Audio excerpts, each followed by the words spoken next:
নমস্কাৰ। এই মুহূৰ্তৰ অসমৰ প্ৰত্যেকগৰাকী জনতালৈ দিব ওলাইছোঁ ডাঙৰ খবৰ। আজি হৈছে 23 অক্টোবৰ। আজি অসমৰ লাখ লাখ দুখীয়াসকললৈ কেইখনমান চৰকাৰী আঁচনিলৈ দিব ওলাইছোঁ ডাঙৰ খবৰ।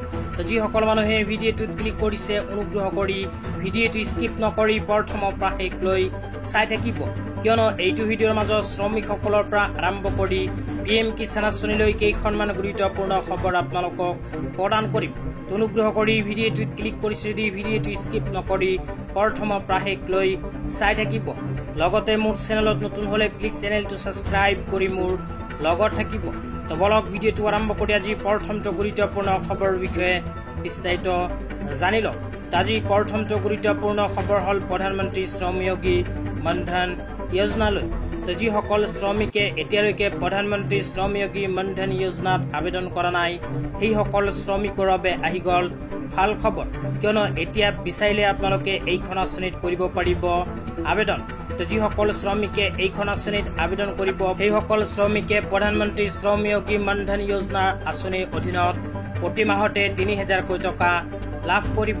আঁচনিখন লৈ ইয়াতে কি কোৱা হৈছে পঢ়ি আপোনালোকক শুনাই দিছোঁ। অনুগ্ৰহ কৰি ভিডিঅ'টো স্কিপ নকৰি চাই থাকিব।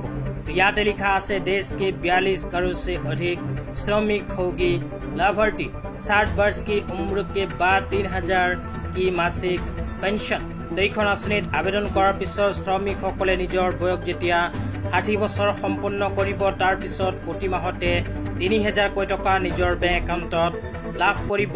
তো আপোনালোকে যদি প্ৰধানমন্ত্ৰী শ্ৰমযোগী মনধন যোজনা আঁচনিত আবেদন কৰিব বিচাৰে আৰু প্ৰতি মাহত ৩০০০কৈ টকা পাব বিচাৰে, সেইসকল মানুহে এইটো ভিডিঅ'ৰ কমেণ্ট বক্সত কমেণ্ট কৰি জনাই দিব, কিয়নো তেন্তে ইয়াৰ নেক্সট ভিডিঅ'ত আপোনালোকক এইখন আঁচনিত কেনেকৈ আবেদন কৰিব, আবেদন কৰাৰ বাবে কি কি প্ৰমাণ পত্ৰৰ প্ৰয়োজন হ'ব, ক'ত গৈ আবেদন কৰিব সবিস্তাৰে জনাই দিব। এতিয়া আপোনালোকক দিবলৈ ওলাইছোঁ আজি দ্বিতীয়টো খুবেই গুৰুত্বপূৰ্ণ খবৰ। আজি দ্বিতীয়টো গুৰুত্বপূৰ্ণ খবৰ হ'ল PM কিষাণ আঁচনিলৈ। তো আপোনালোকে মোবাইল স্ক্ৰীণত চাব পাৰিছে নিউজ পৰ্টেলৰ ফালৰ পৰা PM কিষাণ আঁচনিৰ 21 নম্বৰ কিস্তি ধন প্ৰদানক লৈ এনেকুৱা এখন আপডেট প্ৰদান কৰিছে। ইয়াতে PM কিষাণ আঁচনি 21 নম্বৰ কিস্তি ধন প্ৰদানক লৈ কি কোৱা হৈছে আপোনালোকক বিতংভাৱে জনাই আছোঁ। অনুগ্ৰহ কৰি ভিডিঅ'টো স্কিপ নকৰি চাই থাকিব। তো PM কিষাণ আঁচনি 21 নম্বৰ কিস্তি ধন কেতিয়া সোমাব এই বিষয়ত ইয়াতে লিখা আছে possible announcement ahead of Bihar poll. তো বিহাৰ পোলৰ পূৰ্বে PM কিষাণ আঁচনি টকা সোমাব পাৰে। তাৰ পিছত লিখা আছে as per media reports the government may officially announce the release of 21 instalment just days before the first phase of Bihar assembly election. তাৰ পিছত লিখা আছে শিডিউল ফৰ নৱেম্বৰ 6।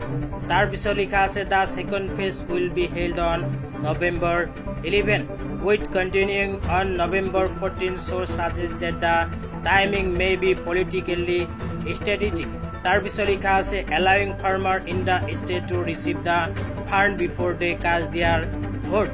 তো ইয়াতে কোৱা নাযায় যিসকল কৃষকৰ নাম PM কিষাণ আঁচনিত অন্তৰ্ভুক্ত হৈ আছে, সেইসকল কৃষকে PM কিষাণ আঁচনি 21 নম্বৰ কিস্তিৰ ২০০০কৈ টকা বিহাৰৰ ইলেকশ্যনৰ পূৰ্বে লাভ কৰিব পাৰে। ইয়াতে উল্লেখ কৰা অনুযায়ী বিহাৰৰ ইলেকশ্যন 6 নৱেম্বৰ তাৰিখৰ পৰা আৰম্ভ কৰি 14 নৱেম্বৰ তাৰিখলৈকে অনুষ্ঠিত হ'ব।